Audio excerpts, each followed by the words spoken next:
Matapos ang pagtatapos ng mga pandaigdigang labanan na tinawag na Terror Wars, tuluyang napatalsik ang mga tradisyonal na pamahalaan sa buong mundo at 8 korporasyon ang kumontrol sa buong planeta. Ang grupong ito ng mga organisasyon ay tinawag na Iron Fist, at ang teritoryo ng Amerika ay napunta sa ilalim ng pamumuno ng pinakamakapangyarihang korporasyon na may titulong Tekken. Taon-taon, idinaraos ng bansa ang isang paligsahan na binubuo ng mga lubhang mapanganib na laban kung saan ang nag-iisang nakaligtas lamang ang siyang nagwawagi sa kompetisyon. Ang ideyang ito ay nagsimula sa labas ng Tekken City, isang gabi sa lugar na kilala bilang Anvil, sa gitna ng isang malaking tambakan. Tumatakbo si Jin habang tinutugis ng ilang kriminal na nagpapaputok ng kanilang mga baril. Sa kabila nito, nanatiling kalmado ang binata at gumamit ng iba't ibang parkour na galaw upang hindi siya mahuli. Sa gitna ng habulan, nagulat si Jin nang makita ang isang malaking pangkat ng mga sundalong milisya kaya't agad siyang nagtago, dahilan upang siya'y makaligtas. Nakarating na rin ang mga kriminal sa kinaroroonan ng binata, ngunit bago pa sila makakilos, mabilis silang pinatay ng mga sundalo.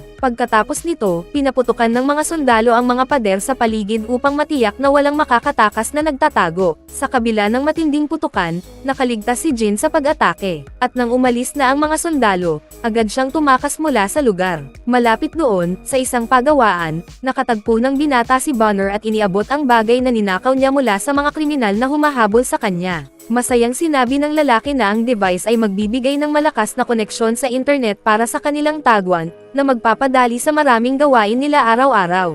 Sa pagtatapos ng kanyang misyon, tinanggap ni Jin ang kanyang bayad at umalis sa lugar na may kasiyahan. Sa labas, nadaanan ng binata ang isang malaking screen na nagpapalabas ng video kung saan ipinahayag ni Heihachi na magsisimula na ang bagong paligsahan ng laban sa Tekken City. Makalipas ang ilang sandali, binayaran ni Jin ang kanyang bill sa paborito niyang bar. At matapos bumili ng pagkain mula sa isang lokal na tindero, nakatagpo siya ng 2 kakilala na nagtanong kung tatanggapin ba niya ang alok na lumaban sa paligsahang tinawag na Iron Fist. Ngunit sinabi ng binata na wala siyang balak makipagtulungan sa kanila at ipinaliwanag na lumalaban lamang siya kapag sigurado siyang may kikitain. Nainis ang dalawa sa sagot na iyon, kaya upang maiwasan ang gulo, umalis si Jin. Sa malayo, matapos ayusin ni Heihachi at ng kanyang anak na si Kazuya ang mga tropa ng sundalo para sa paligsahan, naramdaman ng disipulo ang karangalan nang marinig niyang siya ang mamumuno sa mga tropa sa buong Iron Fist. Sinamantala ng lalaki ang pagkakataon at nagtanong kung kailan siya itatalaga bilang pinuno ng Tekken Corporation,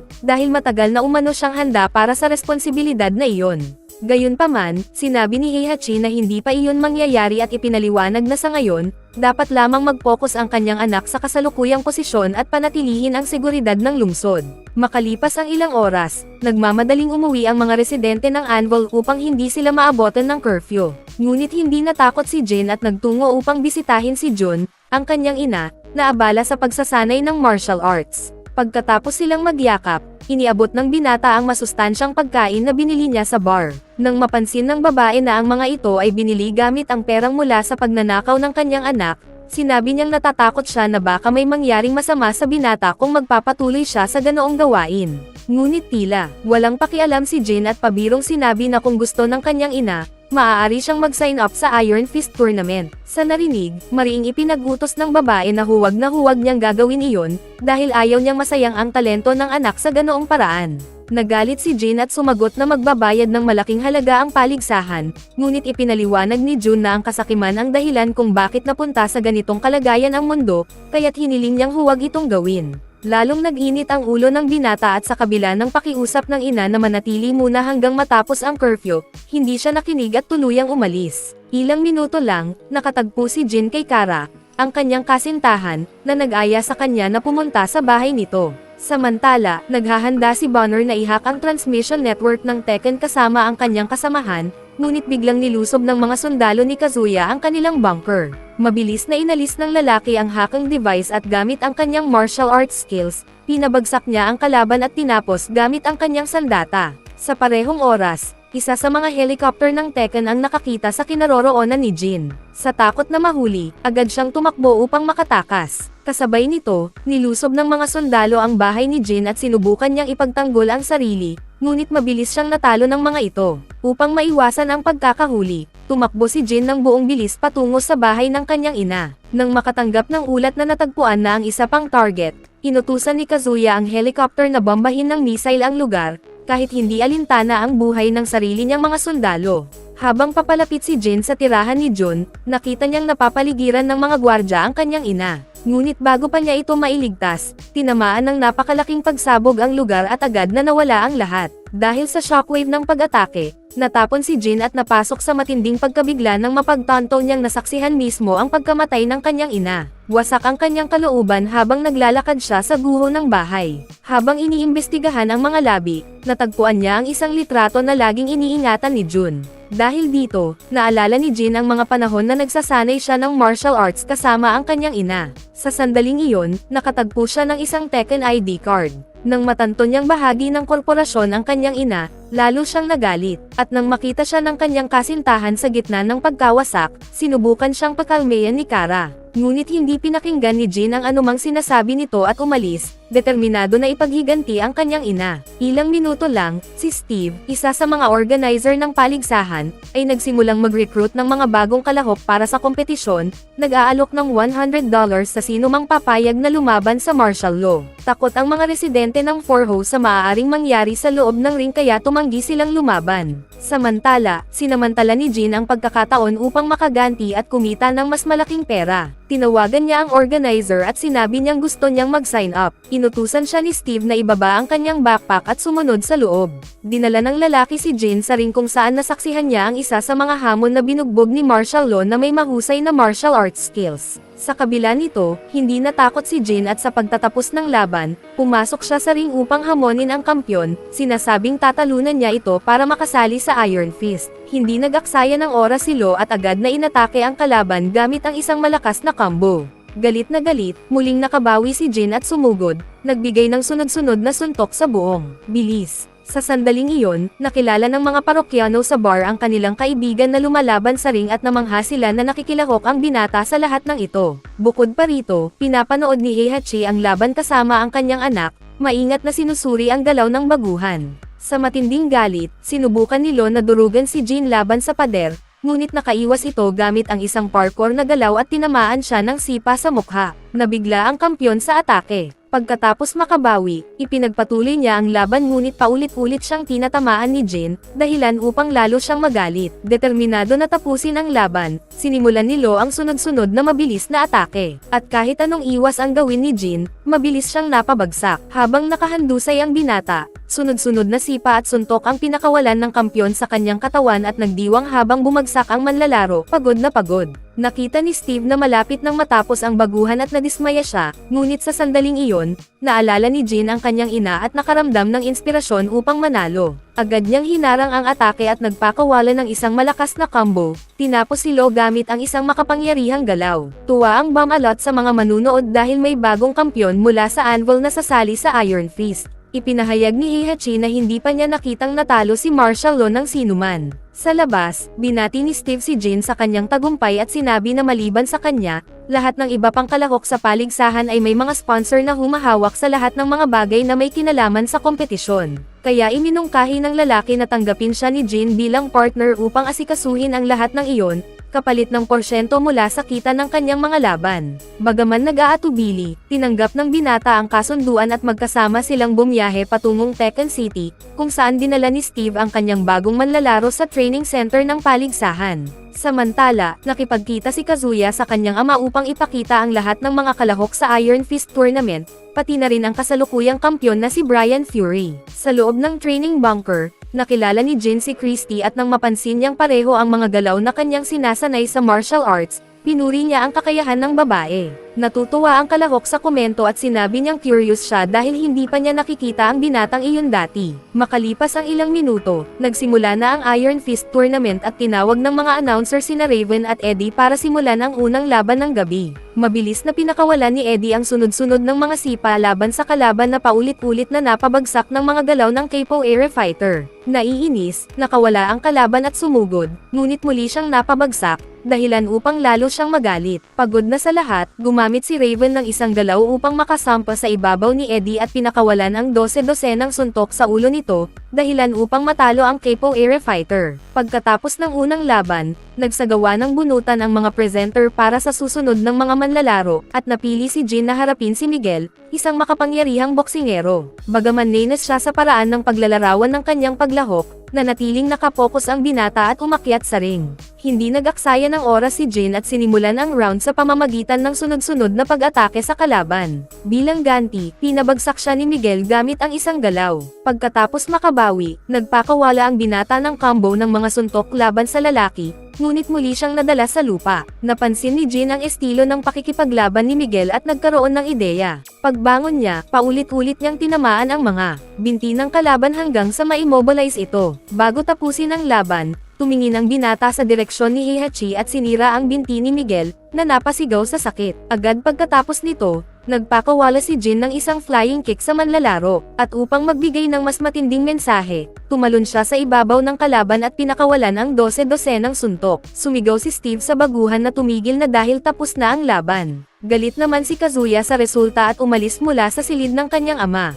Habang naglalakad sa mga pasilyo, nagulat sina Jin at Steve nang harapin sila ng anak ni Heihachi. Sinabi nitong may naramdaman siyang pamilyar sa estilo ng pakikipaglaban ni Jin at kung magpapatuloy siya sa ganoong performance, maaari siyang maging kapaki-pakinabang sa Tekken. Naiinis sa komento, mariing sinabi ng binata na hinding-hindi niya ibebenta ang sarili sa korporasyon. Ngunit kabaligtaran ang iniisip ni Kazuya. Maya-maya, habang mag-isa siyang nagsasanay, nagulat si Jin nang lapitan siya ni Christy na nagyaya na lumabas muna, sinasabing hindi sila mapaparusahan kung hindi sila mahuhuli. Nagpunta ang dalawa sa isang bar malapit sa venue ng paligsahan. Pagkatapos mag-enjoy ng ilang sandali, bumalik sila sa training camp at nagtungo sa kani-kanilang dorm. Ngunit bago pa makapagpahinga si Jin, bigla siyang sinalakay ng dalawang ninja na nagtangkang patayin siya gamit ang kanilang mga blades.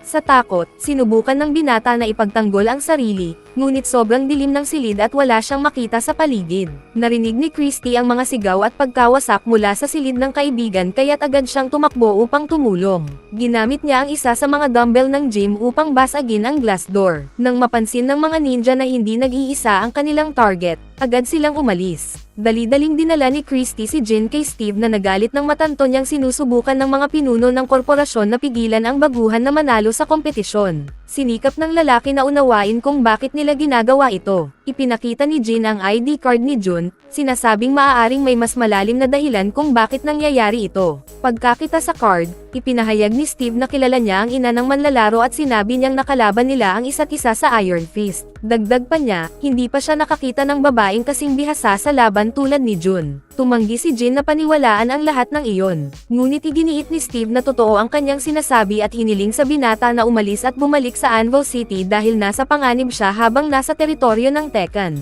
Nagalit si Jin at mariing sinabi na hinding-hindi siya tatakas dahil ang tunay niyang layunin ay hindi ang manalo sa Iron Fist Tournament, kundi ang tuluyang alisin si Heihachi. Kinabukasan, nagpatuloy ang paligsahan at napili si Christy na makalaban si Nina. Bago pumasok sa ring ang kaibigan, sinabi ni Jin na isa si Nina sa mga ninja na umatake sa kanya kagabi. Nagsimula ang laban at nagpakawala si Christy ng 12-12 ng malalakas na suntok at sipa sa kalaban. Habang tumatagal ang laban, matindi ang sagupaan ng dalawa at sinubukan ni Nina na guluhin ang konsentrasyon ni Christy sa pamamagitan ng pang-aasar kay Jin. Galit na galit sa narinig, nagpakawala si Christy ng combo ng mga sipa at tuluyang pinabagsak ang kalaban, tinapos ang isa na namang yugto ng paligsahan.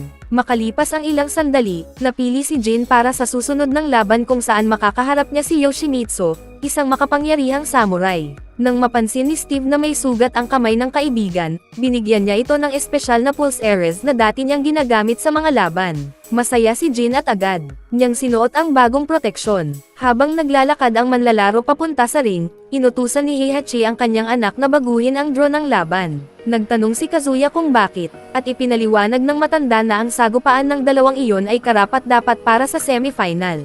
Sa narinig, nagrebelde si Kazuya at matapos patayin ang isa sa mga gwardya, tumalikod siya laban sa kanyang ama, idineklara na mula ngayon, siya na ang mamumuno sa Tekken. Nang matanto ni Heihachi na ipinagkanulo siya ng sarili niyang mga sundalo, nagalit siya ng husto. Pag-akyat sa ring, pumili ng kani-kanilang sandata ang mga manlalaro. Sa simula ng laban, sinubukan ni Jin na atakihin ang kalaban sa lahat ng paraan, ngunit napakalakas ni Yoshimitsu. Sa gitna ng laban, nasira ang halberd ni Jin dahil sa katana ng samurai. Nabigla ang lahat sa eksenang iyon, ngunit hindi sumuko ang binata at patuloy na nakipaglaban hanggang sa nagawa niyang madisarmahan ang kalaban. Gayunpaman, napunta sa kamay ni Yoshimitsu ang hawakan ng sirang halberd at ginamit niya ito bilang sandata upang paulit-ulit na tamaan si Jin at pabagsakin sa lupa. Kahit anong pilit niyang bumangon upang ipagpatuloy ang laban, hindi niya matalo ang lakas ng samurai. Sa tuwa, nagbigay ng senadorya si Kazuya na tapusin na ng samurai ang baguhan. Pagkatapos nito, ipinaliwanag ng lalaki kay Heihachi na ang manlalaro ay anak ni Jan kasama,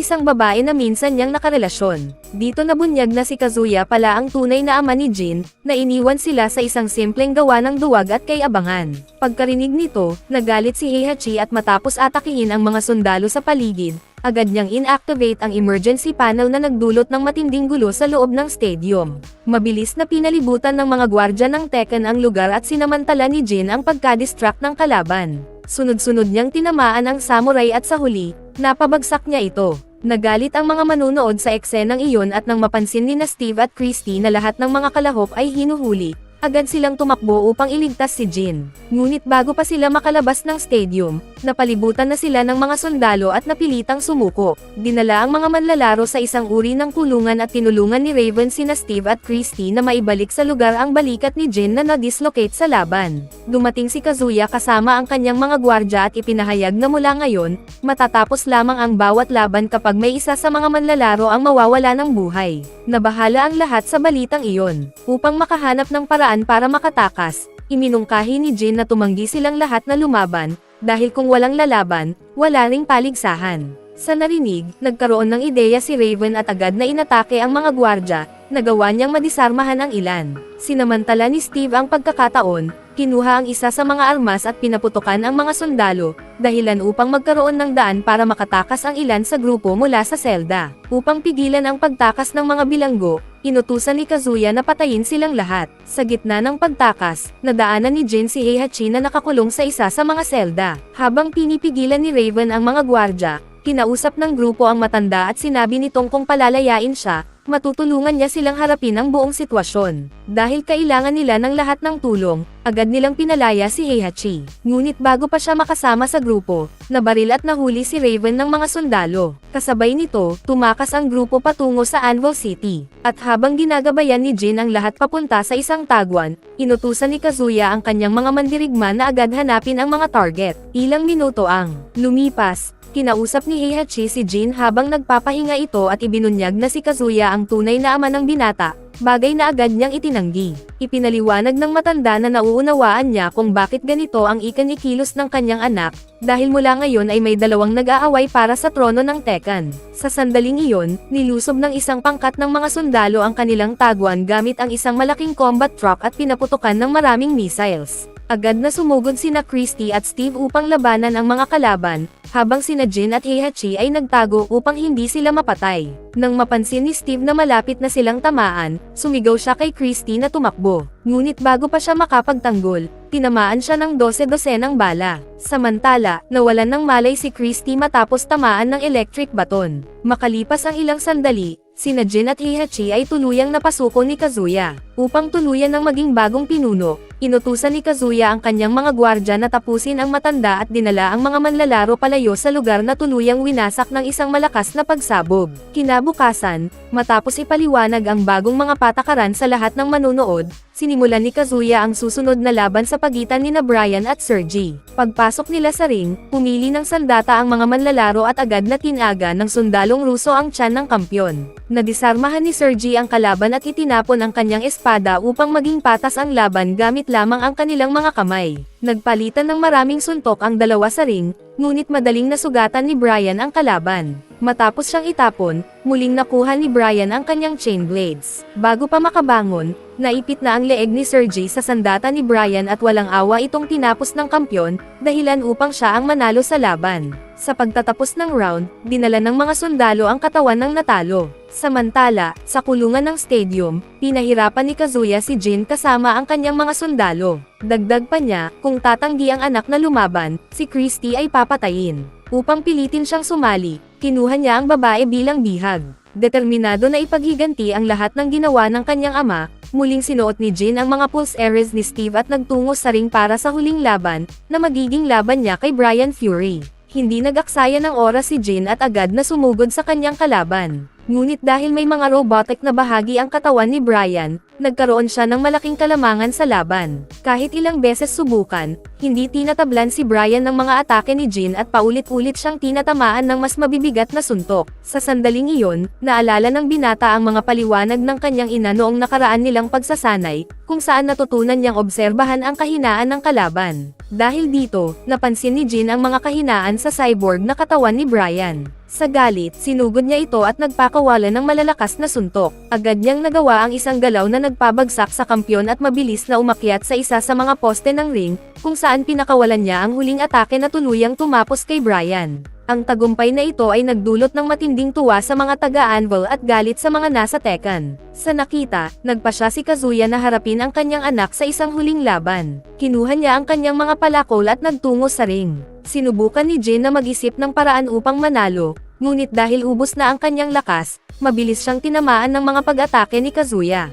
Habang patuloy siyang sinasaktan, tinutokso pa siya ng kanyang ama. Nang mapansin ni Christy na malapit nang mapatay si Jin, desperado siyang umatake sa mga sundalo sa paligid at ginamit ang kanyang mga sandata upang basagin ang mga bintana ng silid. Ang putukan ay nakakuha ng atensyon ni Kazuya at sinamantala ni Jin ang pagkakataon. Kinuha niya ang isa sa mga palakol ng kanyang ama at tinamaan siya sa tiyan, dahilan upang bumagsak ito. Pagkatapos, inapakan niya ang mga kamay ng lalaki upang mabitawan nito ang isa pang palakol. At kahit alam niyang siya ang responsable sa pagkamatay ng kanyang ina, nagpasya si Jin na huwag tapusin ang paghihiganti. Sinabi niya na hindi niya gagawin ang parehong mga desisyon ng kanyang ama at hindi siya magiging bahagi ng sumpa ng pamilya ni Kazuya. Ibinigay niya ang palakol kay Christy, na nagdeklara kay Jin bilang pinakabagong kampyon ng Iron Fist. Nagdiwang ang lahat ng mga mamamayan sa tagumpay na iyon. Ngunit sa kabila ng panalo, nagpasya si Jin na umalis, sinasabing gusto lang niyang umuwi. Paglabas niya ng ring,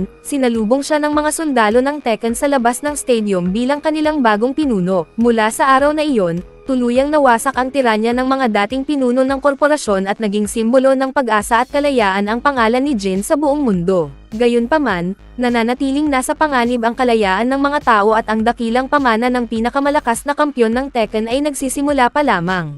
Bago tayo magtapos ay isa-shoutout muna natin si Jeffrey Bore, Junya Isabel, It's Me Legion Roblox, Renato Cadera, Batisay, AWAC TV Official from Bolhoon Southern Province of Cebu, Country Ball Philippines from General Trias, Hino Suke from Lipata Surigao, Jojo Olumor from Plaridel Quezon Province, Carl Adre from Donsol, at Rex Lucino from Dumangas Iloilo. Mag-subscribe na kung hindi ka pa nakasubscribe, pindutin na rin ang notification bell at like button para sa marami pang movie recap katulad nito, at mag-iwan ng comment down below.